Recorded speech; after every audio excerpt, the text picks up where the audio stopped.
Depression, Part 2. I remember being endlessly entertained by the adventures of my toys. Some days they died repeated, violent deaths. Other days they traveled to space or discussed my swim lessons and how I absolutely should be allowed in the deep end of the pool, especially since I was such a talented doggy paddler. I didn't understand why it was fun for me. It just was. But as I grew older, it became harder and harder to access that expansive imaginary space that made my toys fun. I remember looking at them and feeling sort of frustrated and confused that things weren't the same. I played out all the same storylines that had been fun before, but the meaning had disappeared. Horse's big space adventure transformed into holding a plastic horse in the air, hoping it would somehow be enjoyable for me.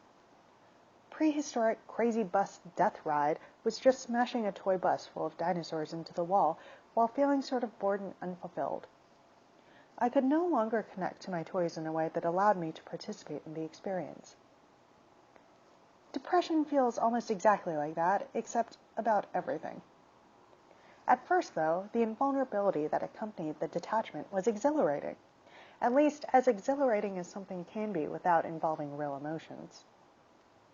The beginning of my depression had been nothing but feelings, so the emotional deadening that followed was a welcome relief. I had always wanted to not give a fuck about anything. I viewed feelings as a weakness, annoying obstacles in my quest for total power over myself. And I finally didn't have to feel them anymore.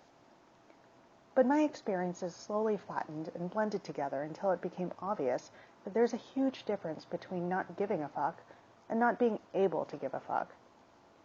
Cognitively, you might know that different things are happening to you, but they don't feel very different, which leads to horrible, soul-decaying boredom. I tried to get out more, but most fun activities just left me existentially confused or frustrated with my inability to enjoy them. Months oozed by, and I gradually came to accept that maybe enjoyment was not a thing I got to feel anymore. I didn't want anyone to know, though. I was still sort of uncomfortable about how bored and detached I felt around other people, and I was still holding out hope that the whole thing would spontaneously work itself out. As long as I could manage to not alienate anyone, everything might be okay. However, I could no longer rely on genuine emotion to generate facial expressions, and when you have to spend every social interaction consciously manipulating your face into shapes that are only approximately the right ones, alienating people is inevitable.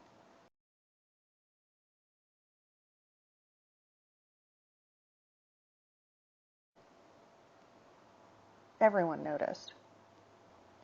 It's weird for people who still have feelings to be around depressed people. They try to help you have feelings again so things can go back to normal, and it's frustrating for them when that doesn't happen. From their perspective, it seems like there has got to be some untapped source of happiness within you that you've simply lost track of, and if you could just see how beautiful things are.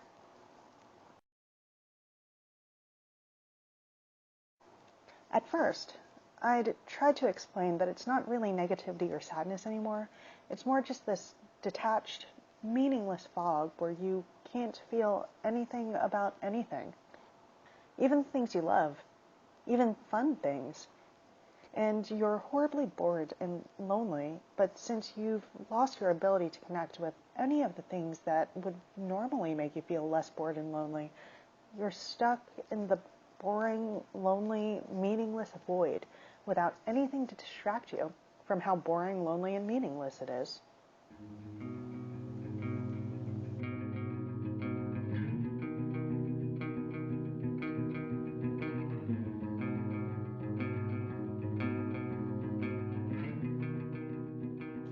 But people want to help, so they try harder to make you feel hopeful and positive about the situation.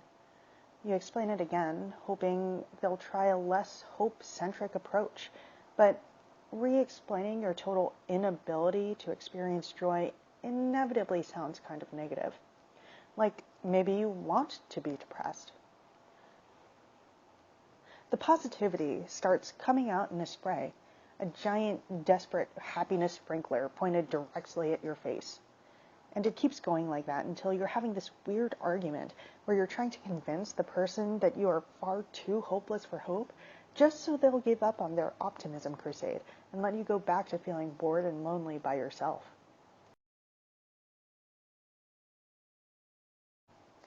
And that's the most frustrating thing about depression. It isn't always something you can fight back against with hope. It isn't even something. It's nothing. And you can't combat nothing. You can't fill it up. You can't cover it. It's just there, pulling the meaning out of everything. That being the case, all hopeful, proactive solutions start to sound completely insane in contrast to the scope of the problem. It would be like having a bunch of dead fish, but no one around you will acknowledge that the fish are dead. Instead, they offer to help you look for the fish, or try to help figure out why they disappeared.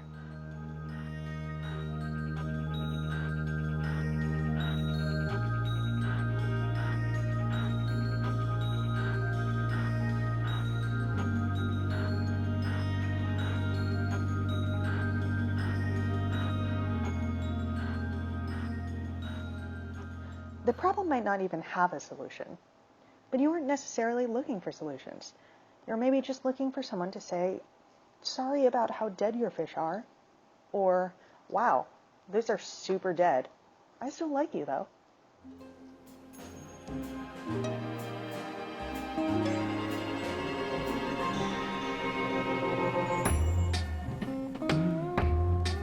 I started spending more time alone. Perhaps it was because I lacked the emotional depth necessary to panic, or maybe my predicament didn't feel dramatic enough to make me suspicious. But somehow I managed to convince myself that everything was still under my control, right up until I noticed myself wishing that nothing loved me, so I wouldn't feel obligated to keep existing.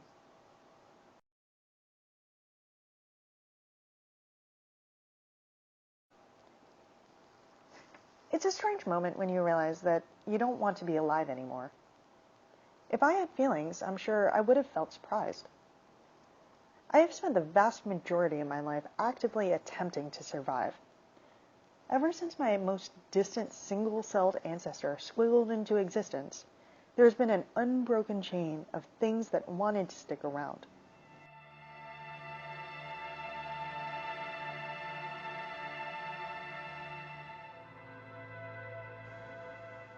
Yet, there I was, casually wishing that I could stop existing, in the same way you'd want to leave an empty room or mute an unbearably repetitive noise.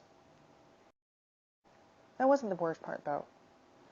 The worst part was deciding to keep going.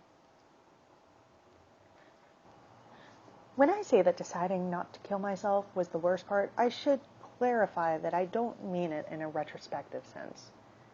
From where I am now, it seems like a solid enough decision, but at the time, it felt like I had been dragging myself through the most miserable, endless wasteland, and far in the distance, I had seen the promising glimmer of a slightly less miserable wasteland. And for just a moment, I thought maybe I'd be able to stop and rest.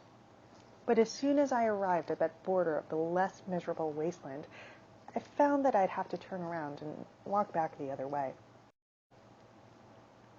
Soon afterward, I discovered that there's no tactful or comfortable way to inform other people that you might be suicidal. And there's definitely no way to ask for help casually.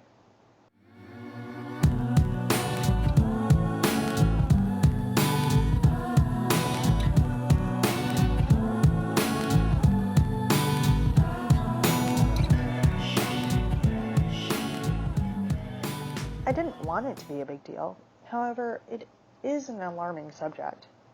Trying to be nonchalant about it just makes it weird for everyone. I was also extremely ill-prepared for the position of comforting people. The things that seemed reassuring at the time weren't necessarily comforting for others.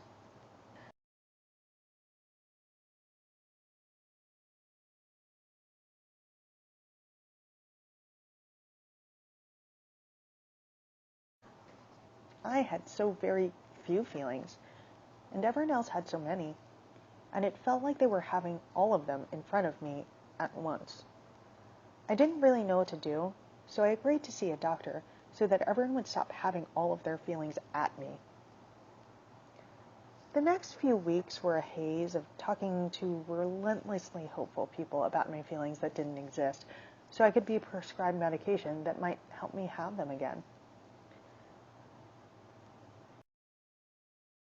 And every direction was bullshit for a really long time, especially up. The absurdity of working so hard to continue doing something you don't like can be overwhelming. And the longer it takes to feel different, the more it starts to seem like everything might actually be hopeless bullshit. My feelings did start to return eventually, but not all of them came back, and they didn't arrive symmetrically. I had not been able to care for a very long time, and when I finally started to be able to care about things again, I hated them. But hatred is technically a feeling, and my brain latched onto it like a child learning a new word.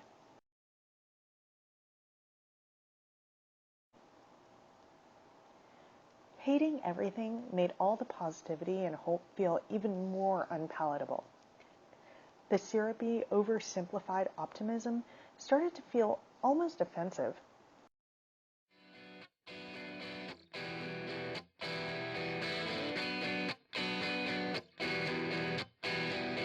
Seems like the only way out's through the back. Thankfully, I rediscovered crying just before I got sick of hating things.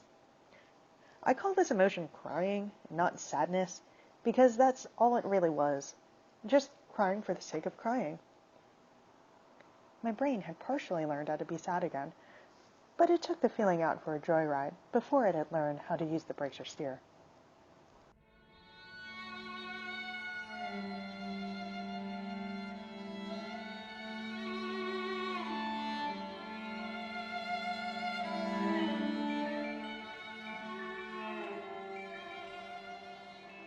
At some point during this phase, I was crying on the kitchen floor for no reason.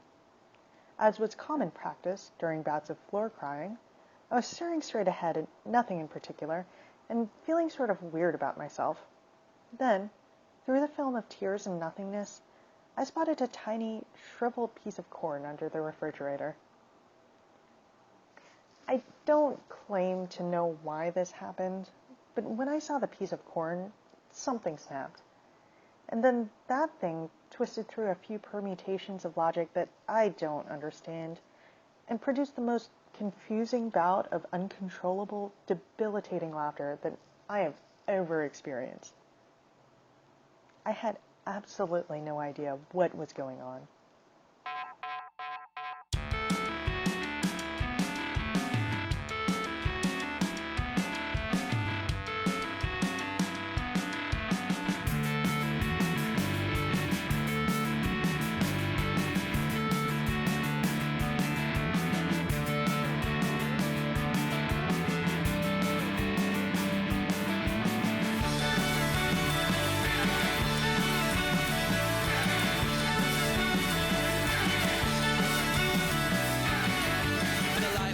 Display of a VCR recorder. You kiss my neck, I whisper in your ear. This is my downfall. You squint and you grimace. My brain had apparently been storing every unfelt scrap of happiness for the last 19 months, and it had impulsively decided to unleash all of it at once in what would appear to be an act of vengeance. That piece of corn is the funniest thing I have ever seen, and I cannot explain to anyone why it's funny. I don't even know why. If someone ever asks me, what was the exact moment where things started to feel slightly less shitty? Instead of telling them a nice, heartwarming story about the support of people who loved me and believed in me, I'm going to have to tell them about the piece of corn. And then I'm going to have to try to explain that no, really, it was funny. Because see, the way the corn was sitting on the floor, it was so alone and it was just sitting there. And no matter how I explain it, I'll get that same confused look.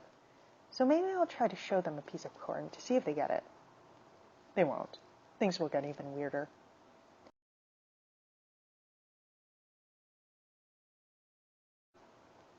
Anyway, I wanted to end this on a hopeful, positive note, but seeing as how my sense of hope and positivity is still shrouded in a thick layer of feeling like hope and positivity are bullshit, I'll just say this. Nobody can guarantee that it's going to be okay, but, and I don't know if this will be comforting to anyone else, the possibility exists that there's a piece of corn on a floor somewhere that will make you just as confused about why you're laughing as you have ever been about why you're depressed. And even if everything still seems like hopeless bullshit, maybe it's just pointless bullshit, or weird bullshit, or possibly not even bullshit. I don't know. But when you're concerned that the miserable, boring wasteland in front of you might stretch all the way into forever, not knowing feels strangely hope-like.